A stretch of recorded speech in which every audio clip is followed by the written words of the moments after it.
حمیدہ بانو کو لے کر یہاں لاہور کراچی ایئرپورٹ سے ہم صبح 8 بجے نکلے تھے. تقریباً 9:30 بجے ہم لاہور ایئرپورٹ پر اترے. وہاں باہر جو منسٹری ہے فورن افیئرس کی, ان کا عملہ تھا, پولیس کی گاڑی تھی. انہوں نے حمیدہ بانو کو پروٹوکول دے کر ان کو واگا پہنچایا, اور انڈین گورنمنٹ نے ان کو جو ایک وائٹ پاسپورٹ جاری کیا تھا اس کے ذریعے ان کی امیگریشن ہوئی, اور وہ بارڈر میں داخل ہوئی, انڈیا میں داخل ہوئی. اور 24 سالوں بعد وہ خاتون اپنی بیٹی, اپنی ایک بہن, اپنے بھائی, یعنی پوری فیملی سے ملی. میں ابھی کر رہا ہوں, شیئر کر رہا ہوں ان کی نا جو بھی تھوڑا سا شارٹ جو اتنے سالوں بعد ملی ہے, تو کیسے جا کے وہ واگا سے کراس کر کے اپنی فیملی کو کیسے دھاڑے مار کے رو رہی ہیں, وہ میں شیئر کرتا ہوں. پہلے حمیدہ بانو کی سٹوری ساری کور کرتے ہیں, پھر باقی باتیں کہ جرنی کیسے سٹارٹ کی, یہ ساری باتیں کریں گے. حمیدہ بانو کی سٹوری کیسے پتہ چلی, اور یہ جیسے میں نے سٹارٹنگ میں بتایا کہ 2002 میں ہیومن ٹریفکنگ کے تھرو جو لوگ اللہ ان کو ہدایت دے, وہ لڑکیوں کو بیچتے ہیں یا عورتوں کو بیچتے ہیں, جی وہ لے کے وہ کیسا نیٹ ورک ہے, وہ کیسے کرتا رہا کام, اب ابھی بھی چل رہا ہے یا بند ہے؟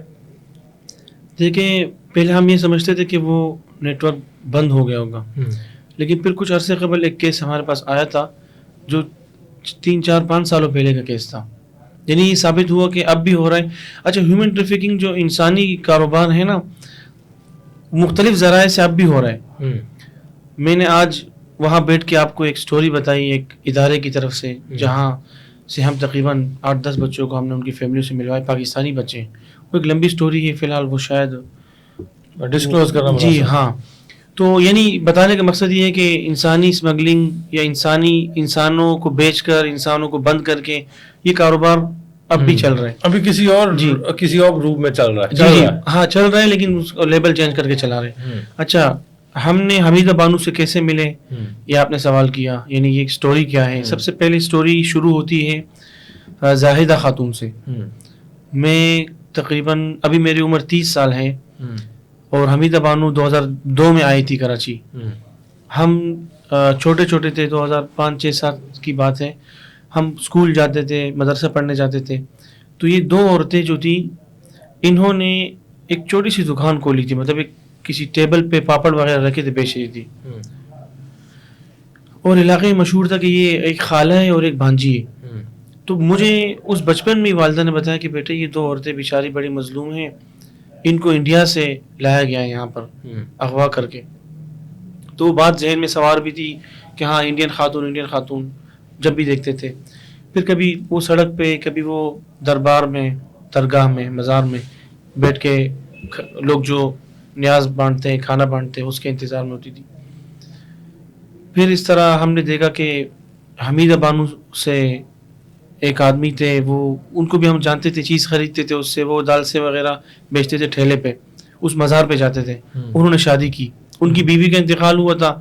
انہوں نے حمیدہ سے کہا کہ میری بیوی فوت ہو گئی, میرے چھوٹے چھوٹے بچے ہیں, آپ کا ویسے بھی گھر نہیں, بے گھر ہو, آپ کو گھر بھی مل جائے گا, میرے بچوں کو ماں بھی مل جائے گی. تو حمیدہ نے کہا کہ میں ایسے کیسے رہوں, آپ غیر مرد ہو. تو اس کے لیے پھر انہوں نے نکاح کا فیصلہ کیا. نکاح ہوا ان کا, اور حمیدہ بانو تب سے آج تک ان کے ساتھ تھی.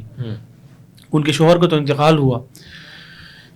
تو پھر سے میں نے بات ذرا آگے پیچھے کر دی. سب سے پہلے جو کہانی شروع ہوئی تھی زاہدہ خاتون سے ہوئی تھی. میں نے بتایا تھا آپ کو, زاہدہ خاتون کو بنگلہ دیش سے لایا گیا تھا آج سے 35 سال پہلے. وہ ایک گھر میں کام کرتی تھی, پورے مہینے کے اس کو 1500 1600 2000 سارے کام کاج کرتی تھی, مطلب ایک لاوارث تھی.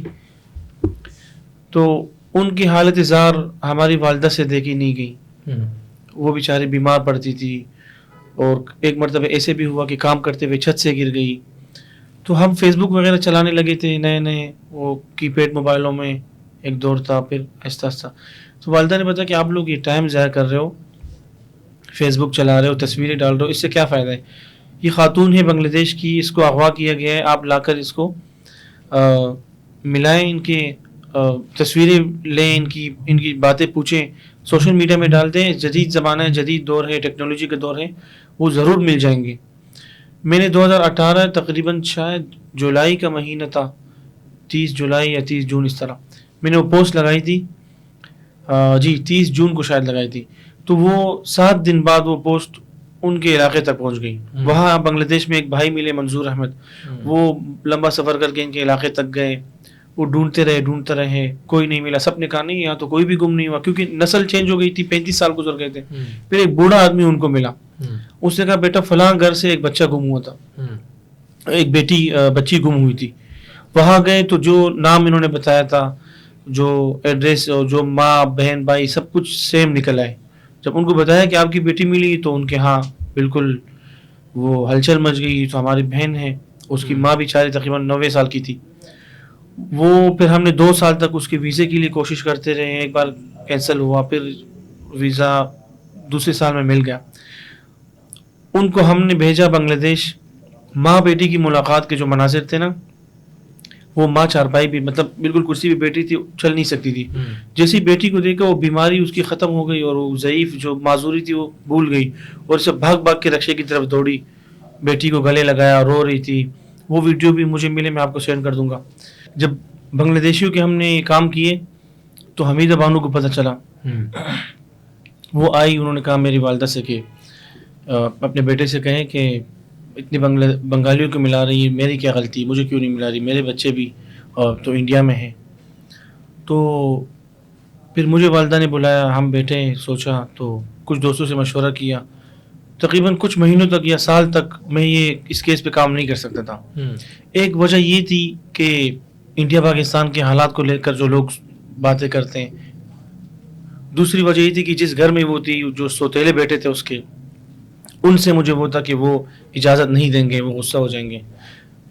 تو پھر ان کی حالت دن بدن بڑی خراب ہو رہی تھی. شوہر نہیں تھے, کبھی ایک گھر میں جاتی تھی, کبھی دوسرے گھر میں جاتی تھی, لوگ کھانا دیتے تھے, کپڑے پھٹے ہوئے, مطلب بالکل کوئی زندگی نہیں تھی. عید میں کوئی کپڑے نہیں پہنتی تھی. اپنے 24 سال تک کسی عید میں انہوں نے نہ جوتے پہنے اچھے, نہ عید میں. ابھی اس سال جو عید تھی نا, اس میں نے زبردستی ان کو کپڑے لے کے پہنائے کہ اگر نہیں پہنے گی تو میں ناراض ہو جاؤں گا. تو پھر جب بڑی کمزور حالت تھی, والدہ نے کہا بیٹا آپ بسم اللہ کر کے بنا دو ویڈیو, اور اللہ مالک ہے, جو بھی ہوگا آپ دیکھ لیں گے, ہم تو کچھ غلط تو نہیں کر رہے. میں نے ان کو, میرے پاس کوئی موبائل نہیں تھا, اس حمیدہ بانو کیس تک میں ویڈیوز نہیں بناتا تھا, میں صرف پوسٹ لگاتا تھا فیس بک پیج پر یا آئی ڈی پر, اور زیادہ سے زیادہ ویڈیو بنا کے ویسے ہی اپلوڈ کر دیتا تھا. تو میں نے ایک دوست کو بلایا, ان کے پاس اسٹینڈ تھا, مائک تھا, اور میرے پاس نہ مائک تھا, نہ اسٹینڈ, نہ موبائل. اچھا, تو ان کو بلایا, میں نے کہا یار یہ ویڈیو ریکارڈ کرنی. وہ اپنا سامان لایا, اور اس نے ریکارڈ کی, میں نے بات چیت کی, ان کا انٹرویو کیا. اسی دوست نے ہی اپنے گھر میں ہمیں بلایا, وہاں ان کے پاس لیپ ٹاپ تھا, ہمارے پاس لیپ ٹاپ بھی نہیں تھا. اس نے ایڈٹ کی ویڈیو اور مجھے بھیجی. میں نے یوٹیوب چینل بنائی, نیا بنایا تھا. میں پہلی ویڈیو یہی تھی میری. فیس بک پہ تو ہم کام کرتے آ رہے تھے, تو یوٹیوب میں نے ڈالی, فیس بک میں ویڈیو ڈالی, وہ ویڈیو چل گئی. ممبئی میں ایک لڑکے نے ویڈیو دیکھی, وہاں کا جو لوکل, جس طرح یہاں لوکل میڈیا کے علاقے کے لوگ بناتے ہیں چینلز یا فیس بک پر پیج بناتے ہیں, ہیش ٹیگ ممبئی کے نام سے ایک پیج تھا, اس نے میری ویڈیو ڈاؤن لوڈ کر کے وہاں ڈالی. تو حمیدہ بانو کی بیٹی کے گھر میں اس دن منگنی تھی, اس کی بیٹی مطلب نواسی کی منگنی تھی. جو ان کے ہونے والے داماد تھے, اس نے وہ ویڈیو دیکھی, اپنی ہونے والی ساس سے کہا کہ یہ تو سب آپ لوگ کے نام لے رہی ہے, کون ہے؟ اس بیٹی نے کہا, یاسمین نے کہا ذرا لائے, دیکھا, بولتی تو ہماری امی ہیں. پھر انہوں نے اس لڑکے سے رابطے کی, پھر ہم نے ویڈیو کال پہ بات کی, پھر BBC بڑے بڑے نیوز چینل پر. جیسا وہ کرب والا ٹائم ہو. جی ہاں, وہ ویڈیو بھی آپ دیکھ سکتے ہیں اور لگا بھی سکتے ہیں کہ ماں بہن اور ماں بیٹی کی جب بات چیت چل رہی تھی, وہ ویڈیو پھر ہم نے ریکارڈ کی تھی. تو پھر جب دنیا بھر کی میڈیا نے اس کو کور کیا, انڈیا میں کوئی ایسا چینل نہیں تھا جس نے اس خبر کو پبلش نہ کی ہو. تو پھر ایمبیسی کے نمبر سے کال آئی, فارن منسٹری. پھر مطلب جب یہ معاملہ ہائی لائٹ ہوا تو پھر ہم درمیان سے, مطلب ہم صرف ملانے والے تھے, پھر سارا کام اسٹیٹ کا تھا, 2 ممالک کا معاملہ تھا. پھر انہوں نے آپس میں چیزیں دیکھ کے ہر چیز, انڈیا میں پھر ساری چیزیں ویریفائی ہوئی. پچھلے سال اسی دنوں میں